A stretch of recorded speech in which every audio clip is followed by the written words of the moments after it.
Boeing locked out 125 firefighters to coerce them into accepting an unfair contract. The Northern Virginia AFL-CIO is rallying to support the workers.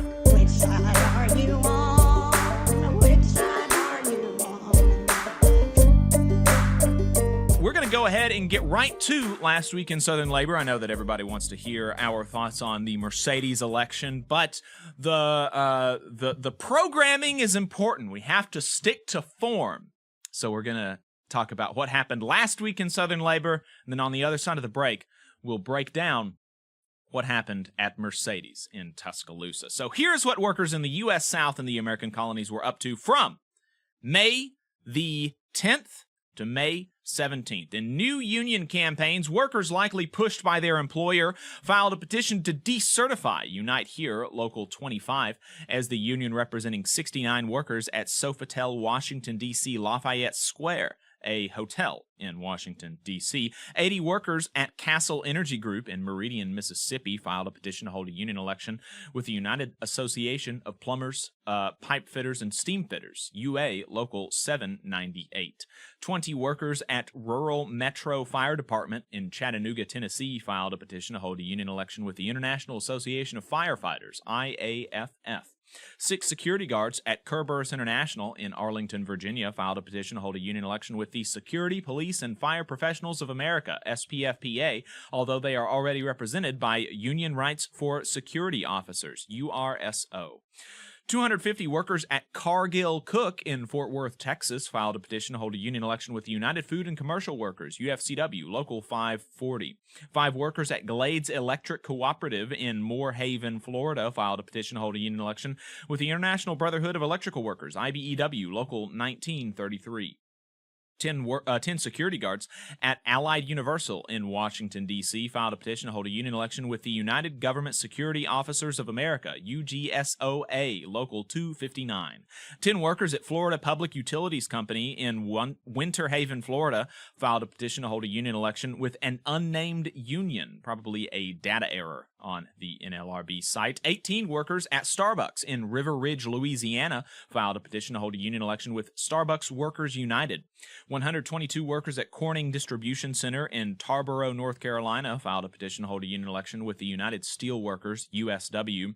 32 workers at Accordius Health in Wilson, North Carolina, filed a petition to hold a union election with UFCW Local 1208. 54 workers at Choice Adhesive Corporation in Lynchburg, Virginia, filed a petition to hold a union election with IBEW Local 2173. In campaign updates, Hyundai workers rallied at a local Montgomery, Alabama church with the support of Reverend William Barber of the Poor People's Campaign as they tried to build support for their union election with the United Auto Workers.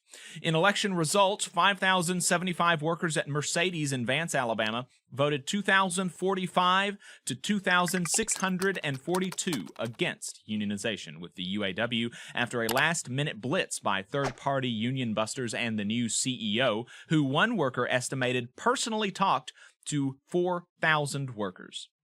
67 workers at KLS Martin Manufacturing in Jacksonville, Florida, withdrew their petition for a union election with an unnamed union, probably another data error with the NLRB's website. 6 workers at Hospital General de Castaner in Lares, Puerto Rico, voted unanimously in favor of unionization with the Service Employees International Union, SEIU Local 1199. 23 workers at Penske Truck Leasing in Nashville, Tennessee voted 8-15 against unionization with the International Association of Machinists and Aerospace Workers, IAMAW, Local Lodge 735. 230 workers at District of Columbia International School in Washington, D.C. voted 132-59 in favor of unionization with the American Federation of Teachers, AFT, Local 1927. 31 workers at Hospital Metropolitano de Cabo Rojo in Cabo Rojo, Puerto Rico, voted 14-17 against unionization with the ULEES. 2 workers at Prime Communications Retail, a subcontracted AT&T store in Montgomery, Alabama, voted unanimously in favor of unionization with the Communication Workers of America, CWA. 174 workers at Capital City Public Charter School in Washington, D.C. voted 140 to 34 in favor of unionization with AFT Local 1927. 8 workers at Liberty Mobile in Guaynabo, Puerto Rico voted unanimously in favor of unionization with the CWA. 20 workers at Spirit Lex in Creve Coeur, Missouri voted 8-8 with 3 challenged ballots back in November in their union election. So the challenged ballots were determinative. So the NLRB investigated and determined that the challenged ballots were eligible voters. The votes were counted and it put the union over the top. So the workers are now union with IAMAW District Lodge 9. Workers at Southern Glazers Wine and Liquor Distribution have unionized with Teamsters Local 667 in Memphis, Tennessee, after the company voluntarily recognized the union. In a statement, the Teamsters said, "We intend to raise them to the standard the Teamsters have set in the Memphis market." Hey, 5 seconds, just wanted to say that this is only possible because of our donors. If you want to see more of this, then consider donating yourself at tvlr.fm/donate.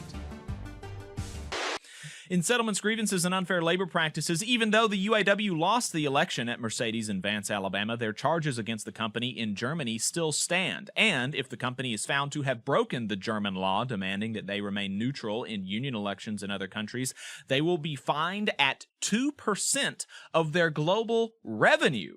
Not profits, their global revenue, which will be a big hit, an estimated 3 billion euros or 3.27 billion US dollars.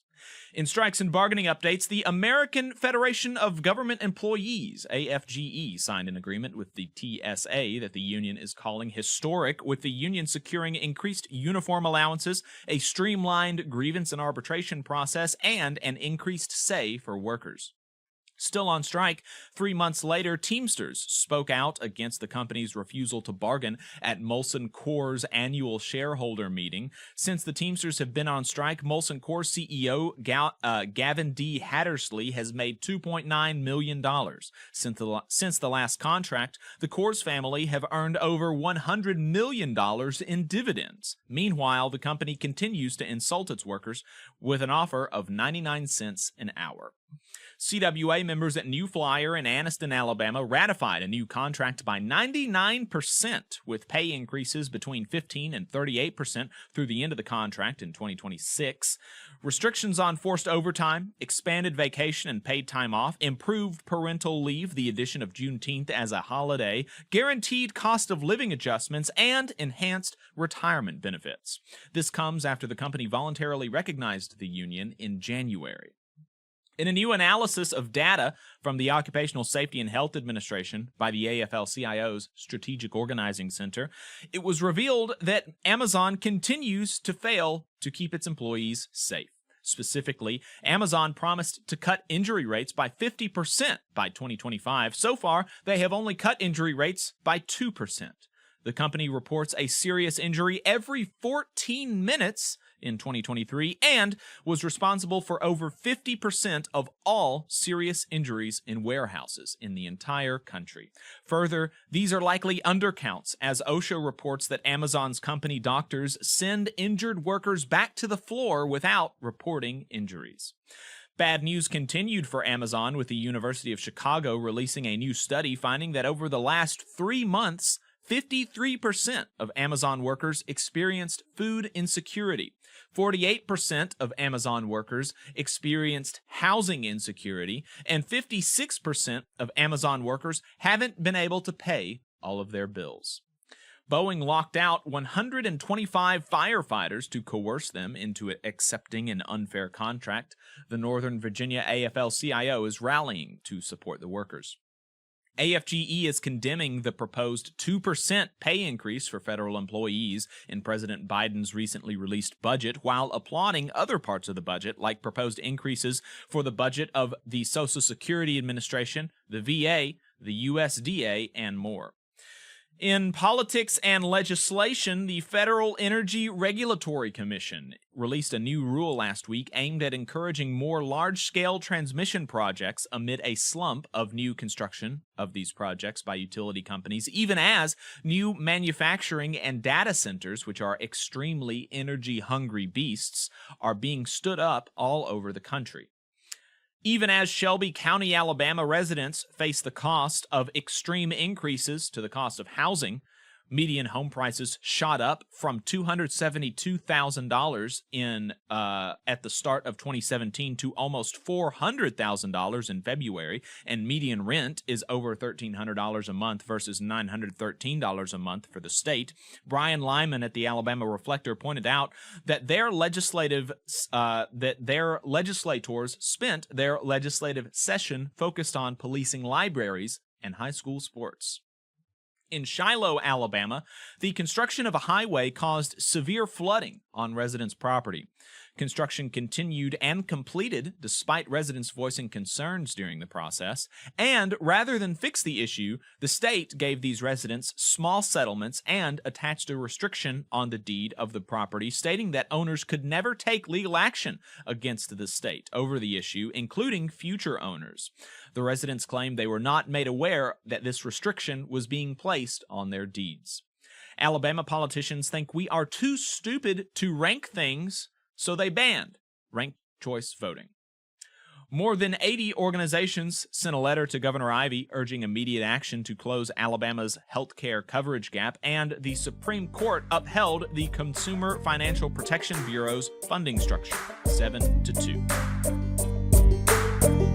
You just saw a clip from the Valley Labor Report. We are live every Saturday morning from 9:30 a.m. till 12:30 p.m. And we pride ourselves on keeping all of our content free to everybody so that we can talk to as many working folks as possible. If you support the work that we're doing, you think that it's important, you think that it's good, then consider making a monthly contribution to the project, and you can do that on our website, tvlr.fm.